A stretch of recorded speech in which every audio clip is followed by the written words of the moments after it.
Bismillahir Rahmanir Rahim. Al-Hafidh says, Babu shuf'ah, the chapter of preemption. In the language, a shuf'ah comes from a shaf'i', which means an even number, and it is the opposite of an odd number. So it has this idea of doubling up. And it is so called because when we have two partners who share in the ownership of an item, then when one of the partners, let's say partner A, sells his part of the item, then partner B has most right to take or buy this share of person A than anyone else. So what person B is doing is that he is joining the share of person A onto his own share. So as previously he had one share, now he has two shares, so he joins it on, so he doubles up. So that's the linguistic terminology. As for the technical sense, then a shuf'ah is defined as when a partner in an ownership takes the share of his partner and joins it on to his own share.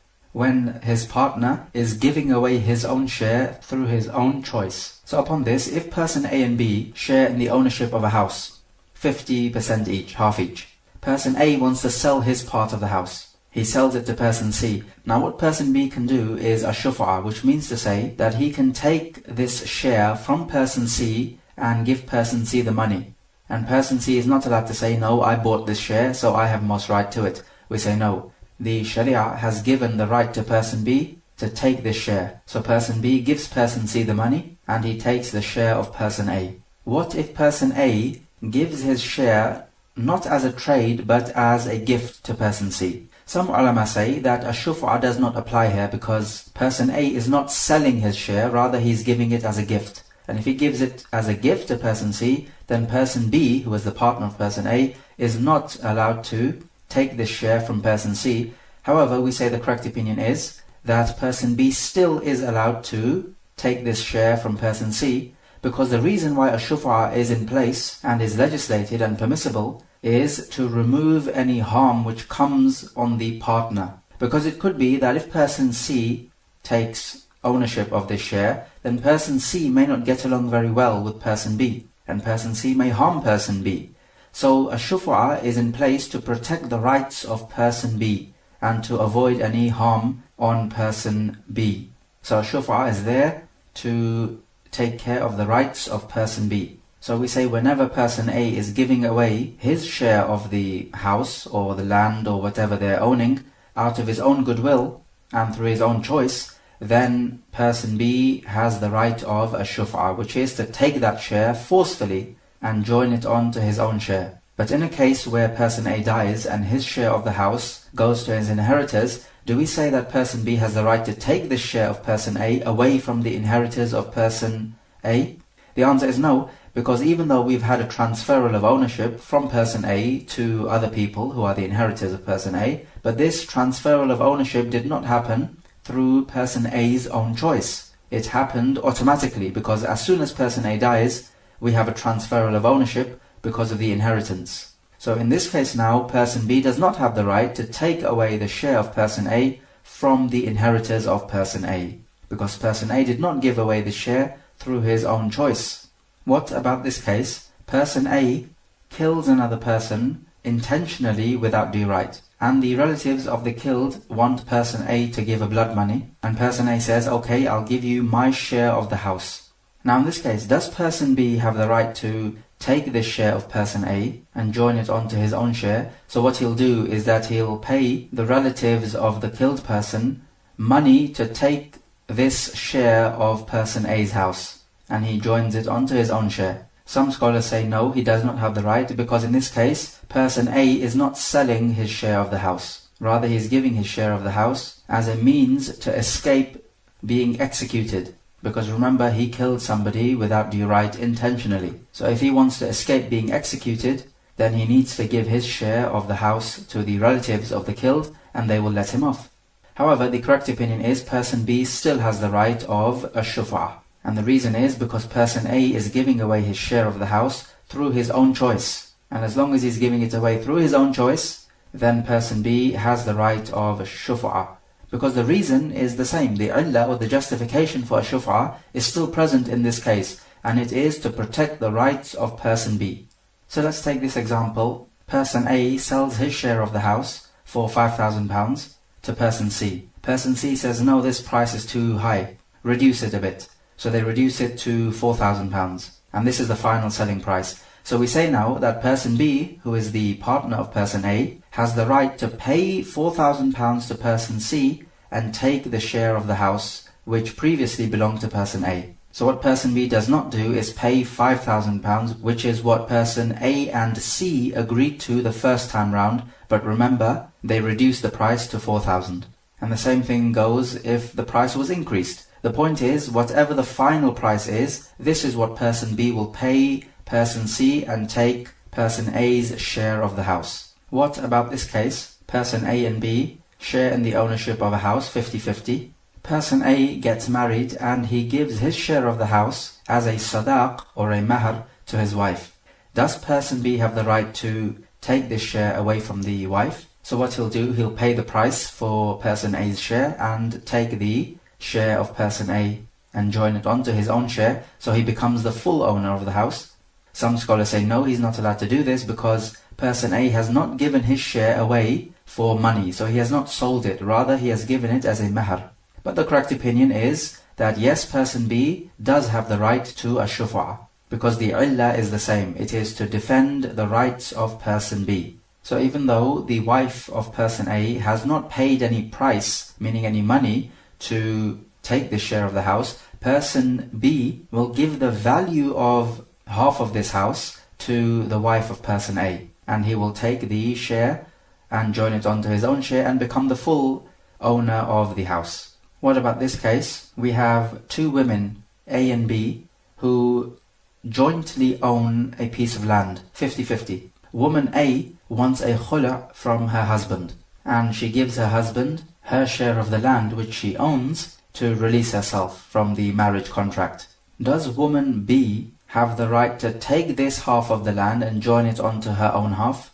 Some scholars would say no, because woman A did not sell this piece of land which belongs to her. She gave it away in al-khula. But the correct opinion is that we must defend the rights of woman B, and she does have the right of a shuf'ah. So she can take away this part of land which belongs to woman A and join it onto her own land.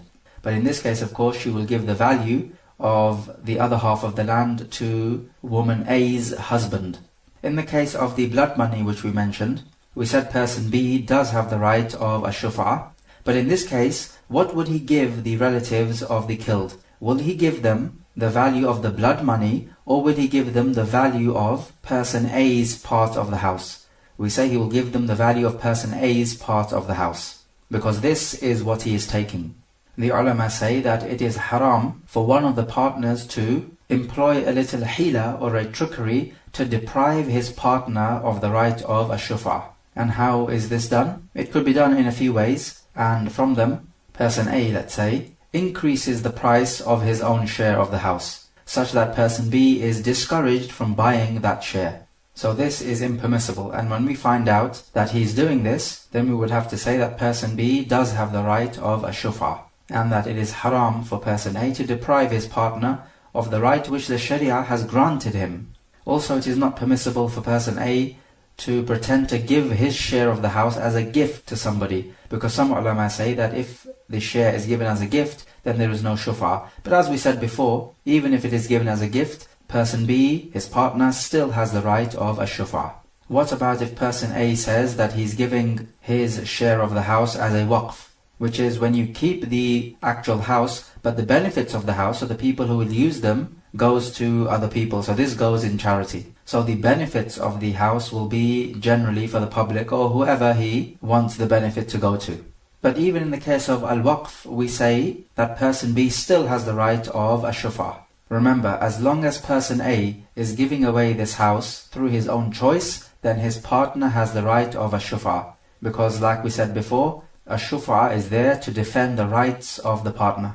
And we say that employing the hila, which is a trickery or a device or just a method to attain your goal, and this could be either halal or haram depending on what your end result is, but if the hila is to achieve something which is haram, then this is in itself haram. And the Prophet ﷺ said, لا ترتكبوا ما ارتكبت اليهود فتستحلوا محارم الله بأدنى الحيل.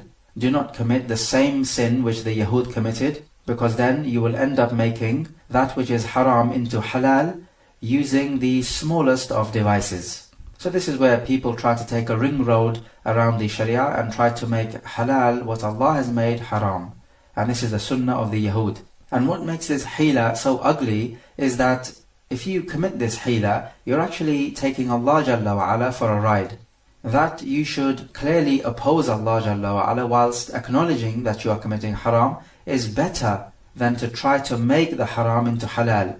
Because there now you're doing two things wrong. Firstly, you're committing a sin by committing the haram action, and secondly, you're taking Allah for a joke, and you are showing that you have no fear of Allah whatsoever. If person A and B have joint ownership on a land, and this land is growing some fruits or some crops, let's say person A sells his part of the land to person C, of course person B has the right of a shuf'ah, but to whom do the fruits belong to, or the crops? We say this: if the fruits or the crops were in existence when person A sold the land to person C, and then person B made the shuf'ah, then the fruits and the crops belong to person B, and they don't belong to person C. If the fruits or the crops were not in existence when person A sold the land to person C, then when person C bought the land, then the fruits and the crops came into existence. Then thereafter person B makes the shuf'ah. Then in this case we say the fruits and the crops belong to person C and not to person B. Unless if person B stipulates that the fruits and the crops should be his as well. In this case they could agree, but person C is likely to increase the price which person B must pay him. If person A is selling his share of the house or the land, and person B is not present, then we say person B still has the right to make shuf'ah, which is to extract person A's share and join it onto his own share, as defined before. If person B is present, he has the right to say, look, I need some time to think about it, whether I want to make shuf'ah or not. And person A would then have to give him the time. But then the question is, how long should person A give him? Because you don't want to encroach upon the rights of person A either. We say they have to agree to a decent amount of time in which person B can think things through, seek advice and so on before making the decision. So they should agree to a decent time limit. Thereafter, meaning after the time limit, if person B has not made the decision, then we say person A can sell this share of the land or the house to whomsoever he wills, and person B now no longer has the right to a shuf'ah because he did not make the decision in the allotted time. So what about this case? If person A sells his share of the house to person C, and at that time person B was away and he did not know about it, then after, let's say, 5 months, person B returns, only to find that person A has sold his share to person C.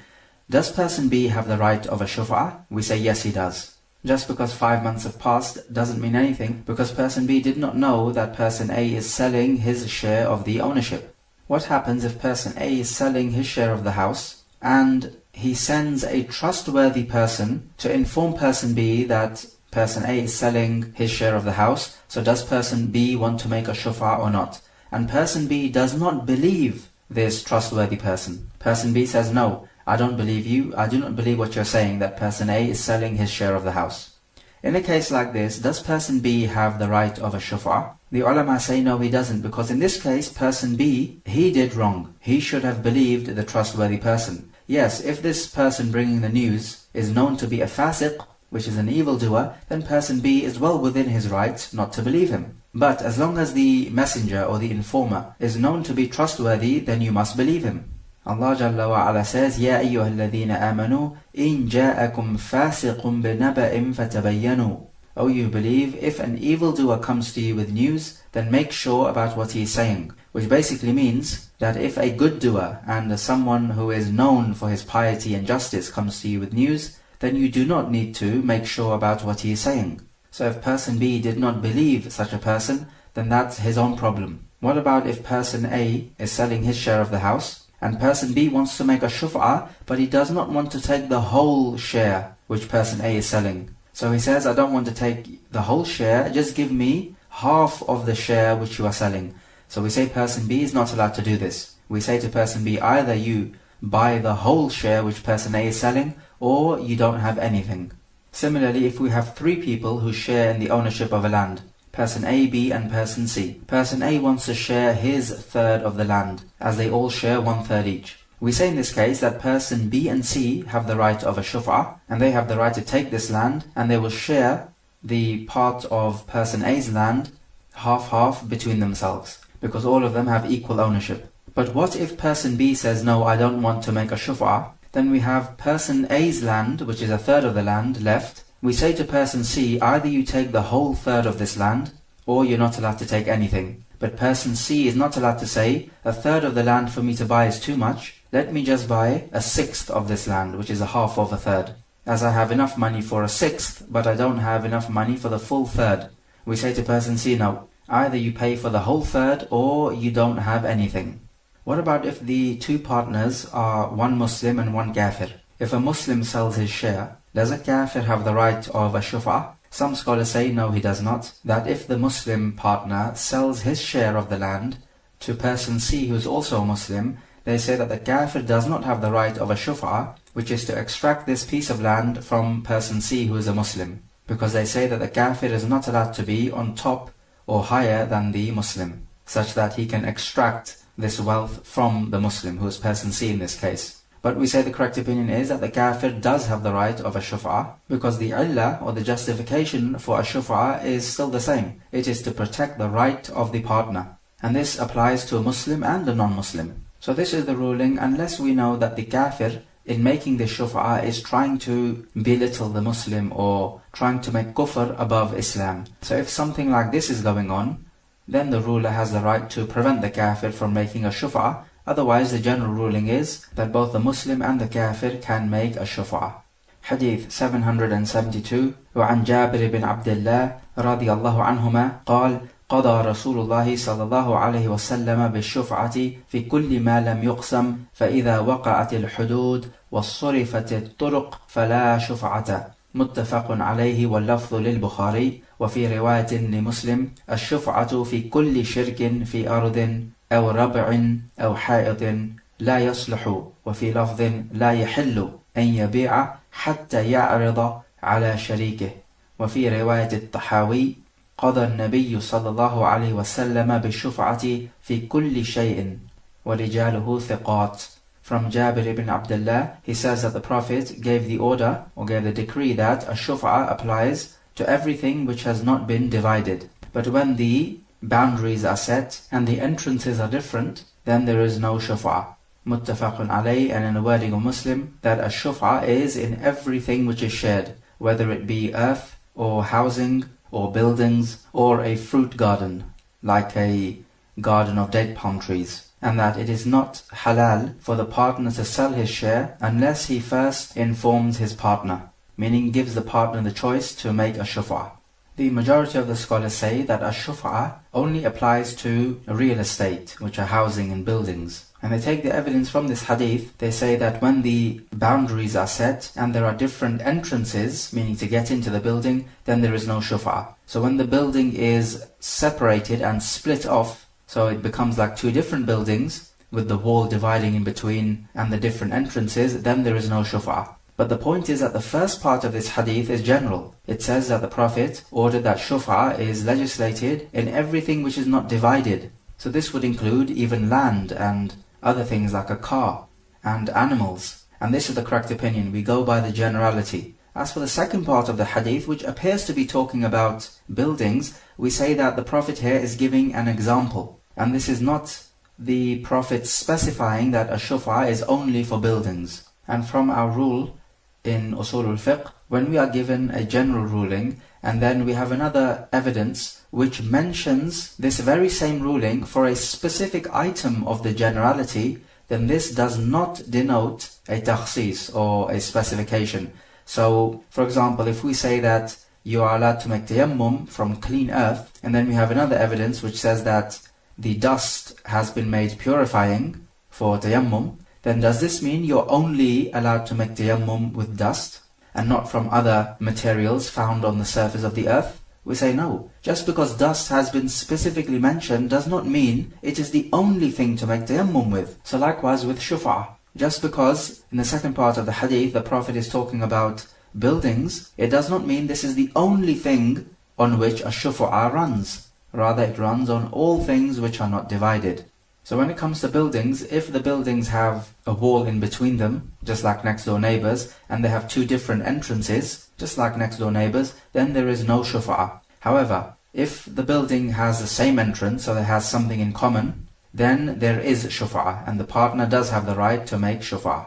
And we learn from this hadith that it is haram for person A to sell his share of the house or the land to person C without first presenting it to person B, his partner. Because this is what the Prophet says, that it is not halal for you to sell it until you first present it to your partner. If he did sell it without presenting to his partner, then the sale is correct. However, his partner has the right of a shuf'ah, and so he can take it away from person C, who bought it from person A. What if person A puts his side of the house up for rent? Does person B have the right to shuf'ah?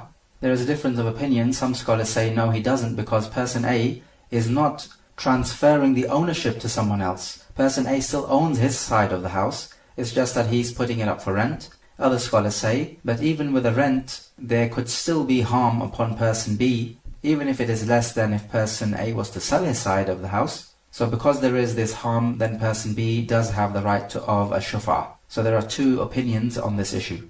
Another issue on which there's a difference of opinion is that if we have two people who share in a land which is large, so that if they both wanted to divide this land, then there would be no problem in dividing it because the land is large. So even if the land was divided in between them, you would still have enough space to grow crops and build buildings. In a land of this type of magnitude, meaning a large land, then there's no doubt that shuf'ah runs. So if person A wanted to sell his share of the land, person B has the right of a shuf'ah, and this is a land which is large enough to divide in half between them. But on the other hand, you could have a land which is small, such that if this land was divided and separated so that person A goes off with his part of the land separately, and person B goes off with his part of the land, and it's now separated between the two, so they don't share in the ownership anymore.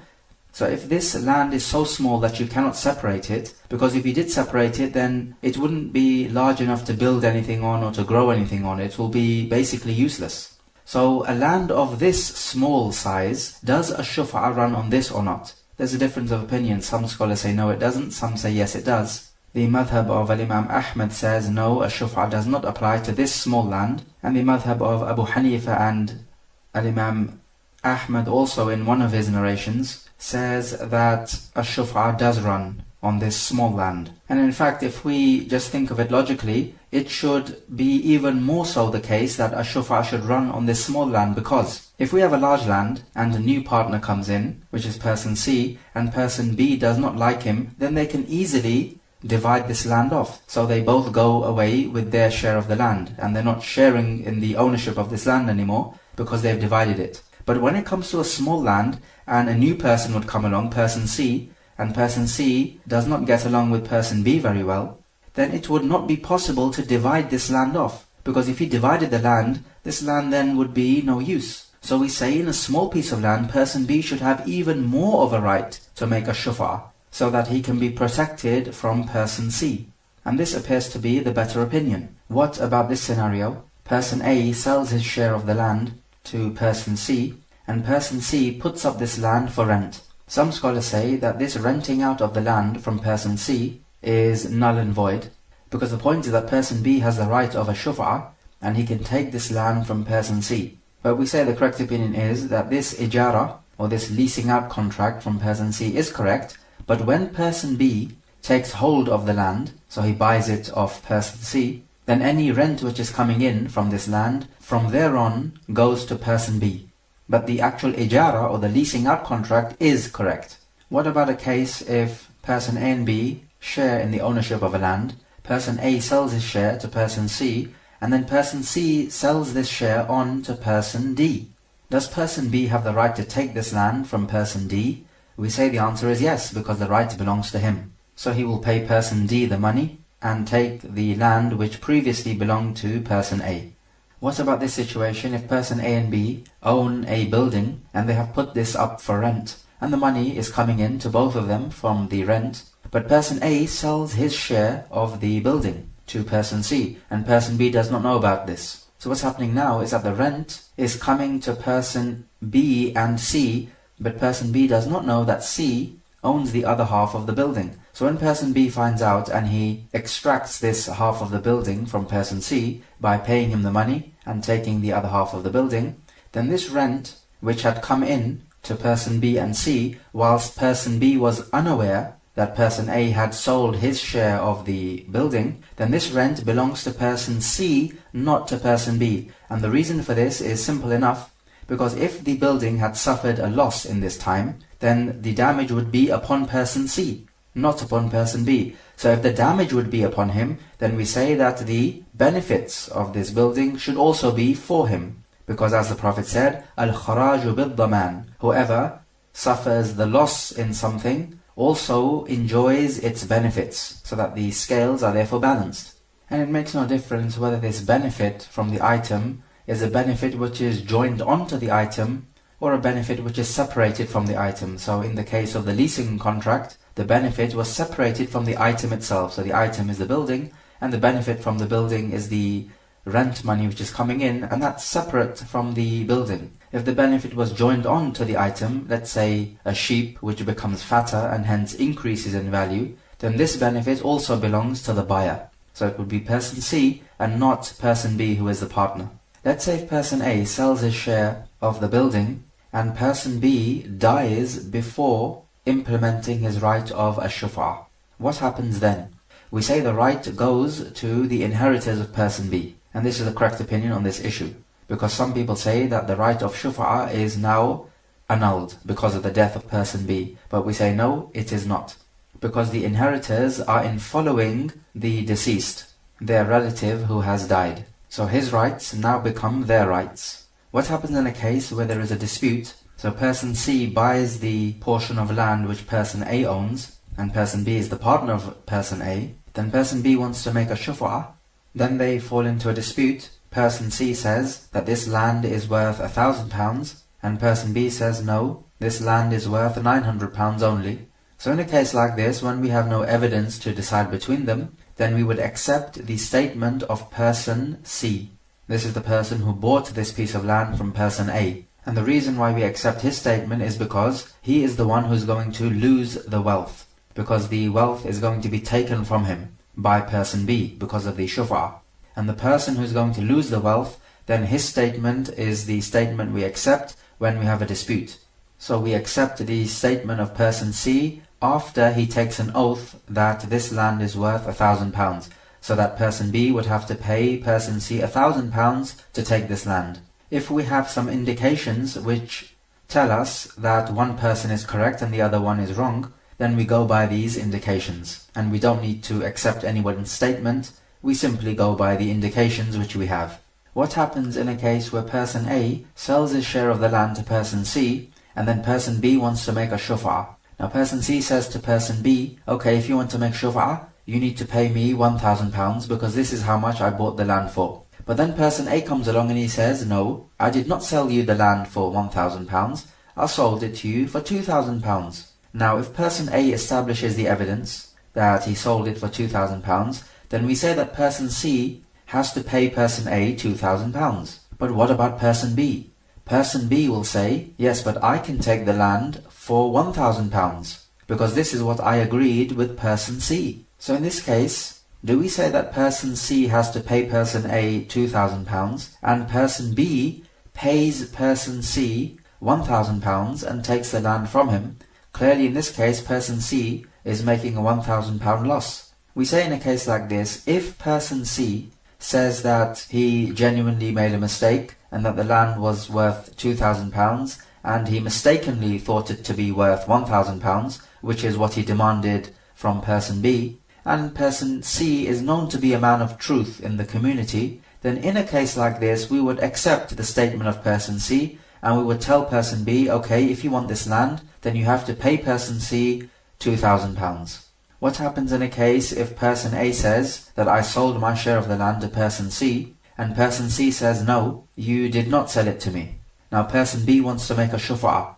Can person B make a shuf'ah because person C is saying, no, I did not buy the land? We say in a case like this that person B can make a shuf'ah because the important point is that person A, his partner, is acknowledging that he sold the land. And as long as he is acknowledging that he sold the land, then person B has the right of a shuf'ah. So he will pay person A the money and take his share of the land. Hadith 773. وعن أنس بن مالك رضي الله عنه قال قال رسول الله صلى الله عليه وسلم جار الدار أحق بالدار. رواه النسائي وصححه ابن حبان وله علة. From Anas ibn Malik, the Prophet said that the neighbor of a house or a building has most right to the house. The hadith is sahih. Hadith 774. وعن أبي رافع رضي الله عنه قال قال رسول الله صلى الله عليه وسلم الجار أحق بالصقب أخرجه البخاري وفيه قصة. From Abu Rafi' that the Prophet said that the neighbor has most right to his neighboring property. In both of these narrations which are authentic, the word al-jar is used, which means neighbor. Now how do we understand this word a neighbor? Do we understand it to mean just like in the customs, a next door neighbor? So you have your house, which is your own property, and next door to you lives your neighbor and he has his own house, which is his own property. Now if you want to sell your house, do we say that your neighbor has the right of a shuf'ah? Or does the neighbor mean in this case the person who shares in the ownership of this house? So this is not necessarily your next door neighbor. We say the correct opinion is the latter. It means the person who shares in the ownership of the property and not necessarily the next door neighbor. Because if the two houses are separated, then each person owns his own house. And if each person owns his own property, then you do not have the right of a shuf'ah. Because here now the building is split off. And if the limits are set into place and the entrances are different, then there is no shuf'ah. The Hanafiya say that even if the neighbor is a next door neighbor, so you have two separate houses, then even he has the right of a shuf'ah. And they go by the generality of these two narrations. The majority of the scholars say, just as what we have said, that the neighbor in this case means the one who shares in the ownership. Because the Prophet said in the previous hadith, فَإِذَا وَقَعَتِ الْحُدُودِ وَصُرِفَتِ الطُّرُقْ فَلَا شُفْعَةَ. When the limits or boundaries are set and the entrances are different, then there is no shuf'ah. So we make a restriction to these narrations using the previous narration. And in fact we have a very clear narration coming up right now, hadith 775. وعن جابر رضي الله عنه قال قال رسول الله صلى الله عليه وسلم الجار أحق بشفعة جاره ينتظر بها وإن كان غائبا إذا كان طريقهما واحدا. رواه أحمد والأربعة ورجاله ثقات. From Jabir, the Prophet said, the neighbor has most right to a shuf'ah, to take his neighbor's property. And this neighbor should be waited for if he is absent, if the entrances to the house or building is the same. The hadith is sahih. So we say in conclusion that the correct opinion is that the neighbor has most right to the preemption or the shuf'ah if both their property has something in common. So for example, we have a building and their entrance is the same. So in this case now, the neighbor or the partner in the building has most right to the shuf'ah if his partner is selling his share. If the two buildings have nothing in common whatsoever, so they're completely separated off, even if they are next door to each other, then we say that the neighbor has no right of a shuf'ah. Also we find that the shuf'ah is not annulled after a passing of a long time, because the Prophet says here that the neighbor should be waited for even if he is absent. So the right of shuf'ah is not dropped simply because the neighbor or the partner is absent. But like we said before, the partner is to be given some decent time to think about making shuf'ah or not. And they both must agree to a decent time, within which the partner makes a decision as to whether to undertake a shuf'ah or not. But one thing we are not allowed to tell the partner is that if you want to make a shuf'ah, you must make it immediately, otherwise you don't have the right. No, we are not allowed to tell him this. He has the right even after a long time. He has the right to think about it. There is no doubt that your next door neighbor does have great rights over you, just like all neighbors have great rights over each other. But when it comes to a shuf'ah, then this is a specific ruling. Hadith 776. وعن ابن عمر رضي الله عنهما عن النبي صلى الله عليه وسلم قال الشفعة كحل العقال. رواه ابن ماجه والبزار وزاد ولا شفعة لغائب وإسناده ضعيف. From Ibn Umar, the Prophet is reported to have said that a shuf'ah is like untying the rope of a camel. And in a wording of Al-Bazzar, he says that the Prophet is reported to have said that there is no shuf'ah for the one who is absent. This narration is da'if. So what this hadith means is that when you release the rope of the camel, it immediately departs. It does not hang about for anyone. It will immediately run away. So the hadith is saying that the shuf'ah is just like this. When person A, let's say, wants to sell his share of the house or the land or whatever, person B must immediately make the decision. If he does not immediately make the decision to take up the shuf'ah, then he does not have the right for this shuf'ah. But we say this hadith is weak. Rather, person B, the partner, has every right to make up his mind. Just as the previous hadith says, that if the neighbor is absent, he must be waited for. So the right is not foregone just because he's absent. Rather, we must wait for him. So the right of a shuf'ah is just like any other right. The only way we can drop this right is if the person who owns this right foregoes the right. So he says, okay, this is my right, but I do not wish to exercise my right. And don't forget that a shuf'ah is in place to protect the rights of the partner. The partner does not want a new partner coming in to the ownership whom he may not like or get along with. Okay, let's take a few review questions. So question number 1. Explain what shuf'ah is linguistically and technically. Question number 2. What type of wealth does shuf'ah apply to? Is it only real estate? Explain your answer. Question 3. Can the right of shuf'ah be inherited? Explain your answer. Question number 4.